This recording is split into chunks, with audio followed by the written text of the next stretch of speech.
नमस्कार, अग्निपथ देख रहे हैं आप और मैं हूं आपके साथ राखी। लोकसभा में नेता प्रतिपक्ष राहुल गांधी ने शुक्रवार को जर्मन थिंक टैंक के प्रतिनिधियों के साथ मुलाकात कर तेजी से बदलते वैश्विक परिदृश्य में भारत की स्थिति के बारे में अपने विचार साझा किए।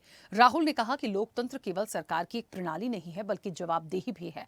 राहुल गांधी ने राष्ट्रीय स्वयंसेवक संघ यानी आरएसएस चीफ मोहन भागवत की आलोचना की है।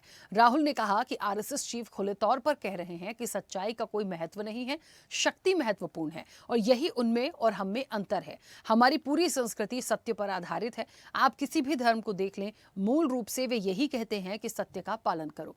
कांग्रेस, महात्मा गांधी और आप सभी हम भारत के सत्य की रक्षा करते हैं, लेकिन आरएसएस ऐसा नहीं करती है। हालांकि ये पहला मामला नहीं है जब आरएसएस राहुल गांधी के निशाने पर है। इसके पहले भी राहुल गांधी आरएसएस पर हमलावर रहे हैं। ऐसे में राहुल के आरएसएस पर हमलावर होने के मायने क्या हैं? ये जो सच्चाई और इस तरह की बात उन्होंने आगे रखी है कि सच्चाई भी है और शक्ति भी है, ये दो बातों को जो वो लाए हैं एक आरोप लगाते हुए, उसके मायने क्या है? हम विस्तार से चर्चा करेंगे इस पर। उससे पहले कुछ प्रतिक्रियाएं वो सुनाते हैं। The Congress Party, Mahatma Gandhi, even yourself, we defend the truth of India. And the ideological head of the RSS is openly saying the truth is of no consequence. Power is important. This is the difference between them and us. Excellent ambassadors for our country. संसद का सत्र शुरू होने जा रहा होता है या चल रहा होता है तो विदेशी धरती पर जाते हैं और जो भारत के शत्रु हैं, ये कौन सा एजेंडा है भारत विरोधी कि भारत का नेता प्रतिपक्ष ऐसी शक्तियों से मिलके भारत के खिलाफ षड्यंत्र कर रहा है। ये पहली बार नहीं है कि राहुल गांधी भारत विरोधी हरकतों में लिप्त पाए गए हैं। ये कहना गलत नहीं होगा कि भारत का मीर जाफर कौन है। भारत का मीर जाफर दुखद है कि नेता प्रतिपक्ष राहुल गांधी है। राहुल गांधी जर्मनी में है और वहां राहुल गांधी जी ने उनके मैन्युफैक्चरिंग को आगे बढ़ाते हुए, उसकी बढ़ाई करते हुए यह भी कहा कि मुझे दुख है कि भारत की मैन्युफैक्चरिंग अच्छी नहीं है। The manufacturing is poor in India.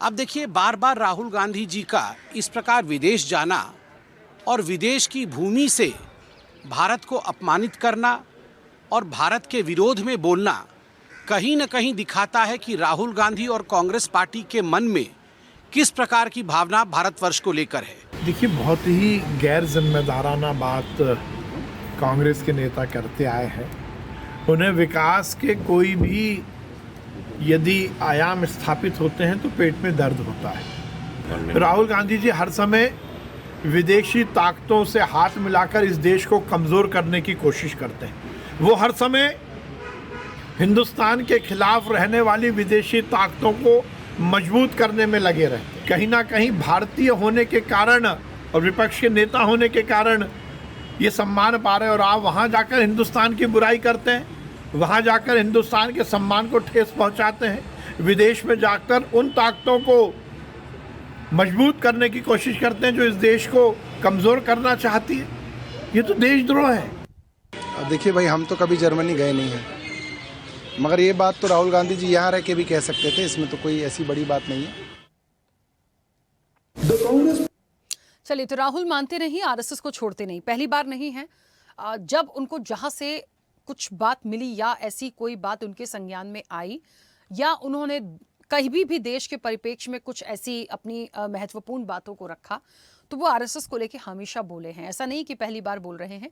यहाँ पर एक काउंटर जो किया जाता है राहुल गांधी को, वो इसलिए किया जाता है, जैसे कि सुना भी हमने इस पूरी जो बाइट्स थी, कि जब सदन का सत्र हो रहा होता है तब वो फॉरेन चले जाते हैं और वहां से जाके भारत को नीचा दिखाने की कोशिश करते हैं। बात भारत को नीचा दिखाने की नहीं है, बात इस चीज़ की है कि यदि उन्होंने मोहन भागवत के किसी बयान को या किसी बात को कोड किया और ये बात कही कि हम लोग सत्यता को मानते हैं, हमारे लिए ट्रुथ इज़ वेरी इंपॉर्टेंट, लेकिन उनके लिए पावर ज़्यादा इंपॉर्टेंट है, तो इन सारी बातों के मायने क्या हैं? किस परिप्रेक्ष्य में कहा? क्यों ऐसी एक आइडियोलॉजी उन्होंने आरएसएस की बताई है? सीधे चर्चा पर चलते हैं। मेहमान जुड़े हैं, सबसे पहले आपका परिचय करा दें।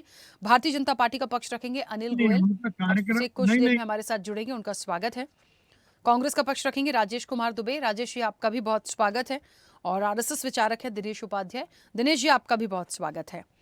मैं चर्चा की शुरुआत सबसे पहले राजेश जी आपसे करूंगी। मुझे सुन पा रहे हैं? जी जी राखी जी राजेश राखी जी आवाज आ रही है। हाँ राजेश जी, मुझे ना थोड़ा सा क्लियरिटी चाहिए कि ये जो एक थोड़ा सा हमलावर हुए हैं मोहन भागवत को लेके राहुल गांधी, आखिरकार इसके मायने क्या हैं? एक देखिए, उन्होंने 2-3 बातों के संदर्भ में बात की है, लेकिन ये जो बात करी है कि हम सब के लिए, कांग्रेस के लिए, महात्मा गांधी के लिए जो सत्य है वो प्रायोरिटी है या इम्पोर्टेंट है, लेकिन आरएसएस के लिए शक्ति, ऐसा क्यों?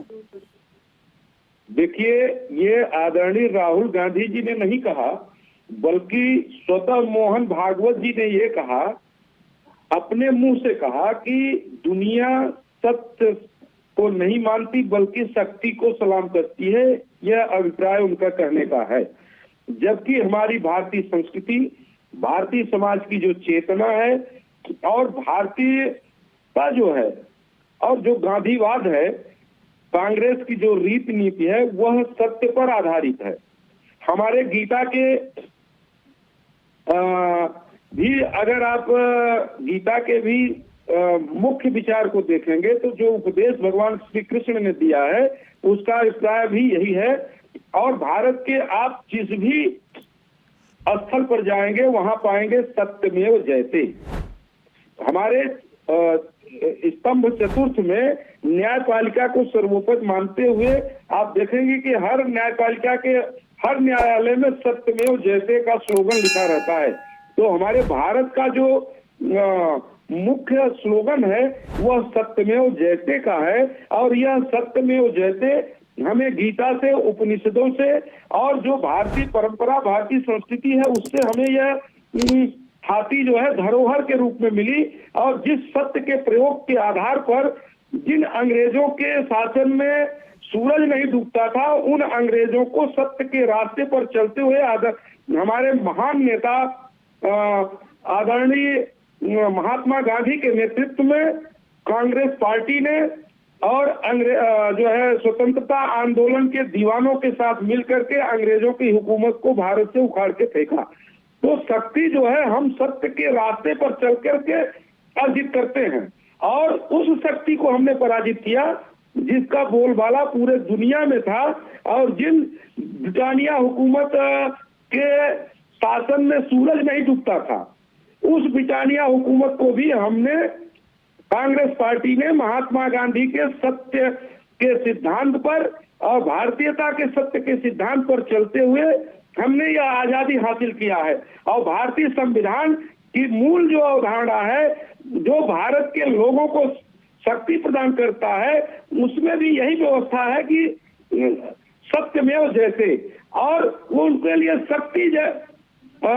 शक्ति को आप देखेंगे कि रावण ने भी हमारी भारतीय को अगर आप देखेंगे तो भारतीय जो तमाम घटनाक्रम भरे पड़े हैं, तो चाहे रावण हो, कंस हो, सबके पास शक्तियां थी, लेकिन सत्य से वो दूर थे। 64 चौकड़ी राज्य करने के बाद भी रावण को धूल दूसरित होना पड़ा और सत्य के प्रणेता भगवान श्री राम को विजय श्री मिली। इसी प्रकार से भगवान श्री कृष्ण को कंस पर विजय मिली, चूंकि वो सत्य के मार्ग पर चलने वाले थे। महाभारत को भी अगर आप देखेंगे तो हमारे पांडवों को भगवान कृष्ण के बताए रास्ते पर चलते हुए सत्य के आधार पर उनको विजय श्री मिली। और वो शक्ति जो केवल शक्ति इन प्रकार है, चाहे छल से, कपट से, द्रुत से, जुआ से, किसी भी प्रकार से कौरवों ने जिस प्रकार से छल प्रपंच से जो शक्ति अर्जित किया था, सत्ता अर्जित किया था, उनको गंवाना पड़ा और उसके लिए उनको उनके पास कोई बचा भी नहीं। ये आप समझ लीजिए। इसलिए हम भारत के लोग कांग्रेस पार्टी आदरणीय राहुल गांधी जी के उस विचार से सहमत है कि भारत एक सत्य की भूमि है और सत्य के आलोक में ही भारत जो है विश्व गुरु का दर्जा इसको ठीक है राजेश जी, रुकिए। रहा है। ठीक है, रुकिए। दिनेश जी, मुझे सुन पा रहे हैं? दिनेश जी, यहाँ पर जो कांग्रेस है या राहुल गांधी ने जिस तरीके से जो बातें रखी हैं उसको, क्योंकि उसी पर हम चर्चा कर रहे हैं, तो उसकी बहुत सारी बातें जो हैं वो राजेश जी ने क्लियर कर दी हैं।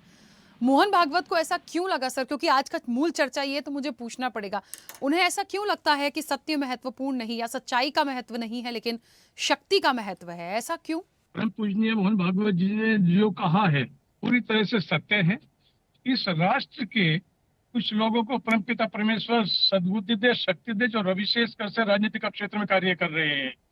ये जो परम पूजनीय मोहन भागवत जी ने अपना वक्तव्य कहा है, ये कोई पहली बार ही नहीं आया है। ये विषय त्रेता युग में मर्यादा पुरुषोत्तम भगवान श्री रामचंद्र जी ने भी, जब उनकी धर्म पत्नी माता तो रावण उठा करके लेकर के गए, तो समुद्र के पास गए और वहां 3 दिन तक पूजा की। तब कहा विनय न माने जल दी, 3 दिन गए बीत, तब प्रभु राम बोले सकोप से भय बिन होए न प्रीत।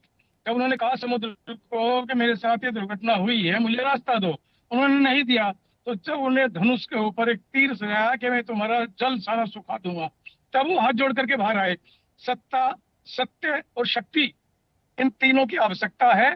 सत्य तो हमारी फाउंडेशन है, लेकिन शक्ति के बगैर सत्य को मानना, चलाना या उसको अक्षरक्ष करना, उसके अंदर कई बार कठिनाई आती है। इसलिए शक्ति बहुत जरूरी है और भागवत जी के पूरे बयान को समझना चाहिए था। इसलिए कांग्रेस के जो राहुल जी हैं, इनको थोड़ा सा समझना चाहिए। और वैसे भी सांस्कृतिक संगठन है संघ, कोई राजनीतिक दल तो संघ है नहीं, इसलिए। लेकिन इनको क्या है कि कई बार किसी बात को कहते कहते, व्यक्ति का विरोध करते करते ये राष्ट्र का विरोध करते हैं, विचार का विरोध करते हैं, परंपराओं का विरोध करते हैं। ये भूल बैठे सत्ता का धर्म, राजधर्म, राष्ट्र धर्म, इनको इस बात का चिंतन करना चाहिए कि नहीं, इन तीनों में क्या कोई डिफरेंस है क्या। इसलिए मैं तो यही कहूंगा आपके चैनल के माध्यम से, इस विषय के ऊपर लेकर के राखी और डिबेट कर रही है। पहले भी आपने कई विषय हम लोगों के साथ शेयर किए, हमने भी राष्ट्र के सामने शेयर किए हैं। लेकिन ये है कि राहुल जी को भगवान सद्बुद्धि दे और शक्ति दे। परम पूजनीय जी ने जो बात कही है बिल्कुल ठीक कही है। सत्य तो अपना एक आधारित है ही, लेकिन शक्ति बहुत जरूरी है। बगैर शक्ति के सत्य की पालना करने में कई बार कठिनाई आती है। ठीक है, मैं दिनेश जी वापस आऊंगी। अनिल जी, मेरी आवाज पहुंच रही है? राखी जी बिल्कुल। आप क्या मायने इसके समझते हैं? देखिए, ये बात सच है, किस बयान को किस तरीके से लिया जा रहा है, उसके पीछे क्या है, ये बात तो सच है। यदि सत्य जरूरी है तो शक्ति भी जरूरी है। अपने आप में ही दो अलग अलग बातें हैं, दोनों का ऑरा, दोनों की समझ बहुत अलग अलग तरीके से है।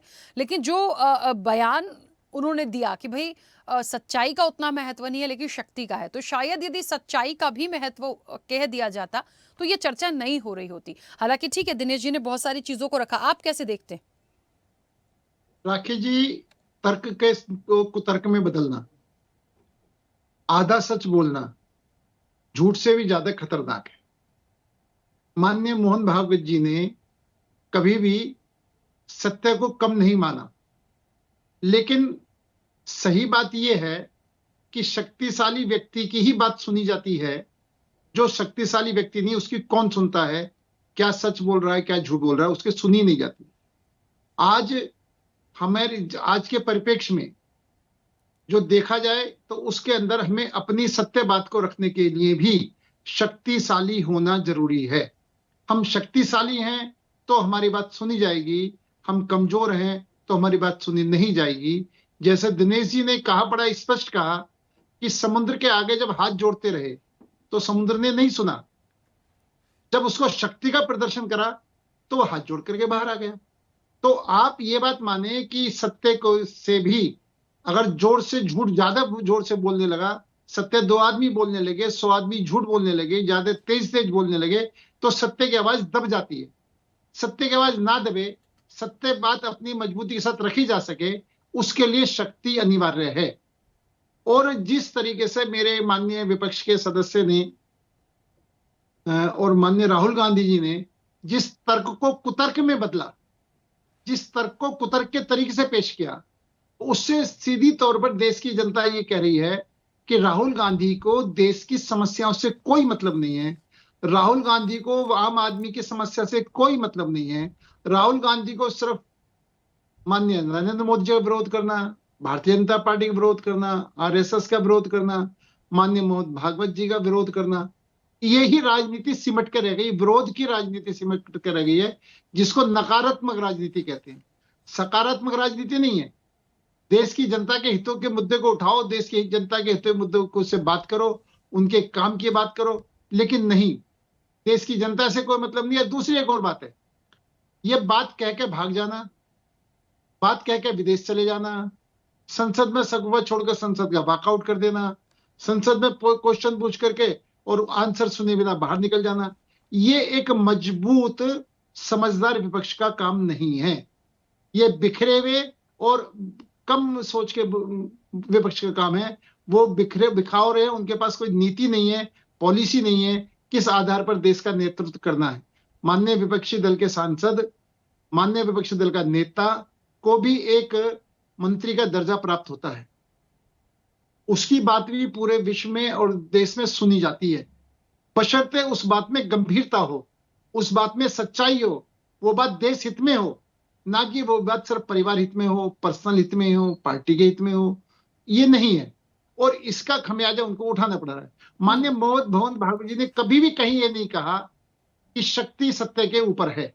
ये जरूर कहा कि अपनी बात को रखने के लिए, सत्य बात को रखने के लिए शक्ति की आवश्यकता है। आपके पास शक्ति है तो आपकी बात सुनी जाएगी, आपकी बात शक्ति नहीं है तो आपकी बात नहीं सुनी जाएगी। वो बड़ा स्पष्ट तौर से उन्होंने ये कहा है और आज के परिप्रेक्ष्य में कहा है। आज के परिप्रेक्ष्य में आप ये जो शक्तिशाली देश है, वो कहां कमजोर देशों की बात सुन रहे हैं? जब शक्तिशाली देश अपनी आपाधापी कर रहे हैं। अगर उनको अपनी बात मनानी है, उनको अपनी बात कहनी है, अपने सत्य की बात कहनी है, तो हमको भी शक्तिशाली होना पड़ेगा। शक्तिशाली होने में कहां गलत कहा उन्होंने? कौन सी चीज गलत कही? आप चीज को तोड़ मरोड़ कर पेश करो तो उसका किसी के पास भी इलाज नहीं है। जिस तरीके से कहते हैं ना, राखी जी एक बात सिर्फ, एक कहावत है कि अगर 4 ठग मिल गए और 4 ठग मिलकर के झूठ बोलना शुरू करते हैं तो कोई शरीफ ब्राह्मण या शरीफ आदमी उनके झूठे में आ जाता है। तो ये वह कहा कि इतना झूठ बोलो, इतना झूठ बोलो, इतना झूठ बोलो कि झूठ को झूठ सत्य दिखाई देने लगे। ये हमारे माननीय विपक्षी दल की पॉलिसी है। देश को बदनाम करो, प्रदेश को बदनाम करो, अपने जो देश का नेतृत्व करे प्रधानमंत्री, अपनी सरकार को बदनाम करो और देश गड्ढे में जाए, लेकिन अपनी राजनीति चमकाओ, अपने आप को चमकाओ। तो ये इनकी पॉलिसी है जिसका दुष्प्रभाव इनके ऊपर हो रहा है। ठीक है, ऐसे ही वीडियोस के लिए लाइक करें, शेयर करें, फॉलो करें, YouTube पर जाकर सब्सक्राइब कर बेल आइकन दबाना ना भूलें और ताजा अपडेट्स के लिए स्वदेशलाइव.com पर जरूर जाएं।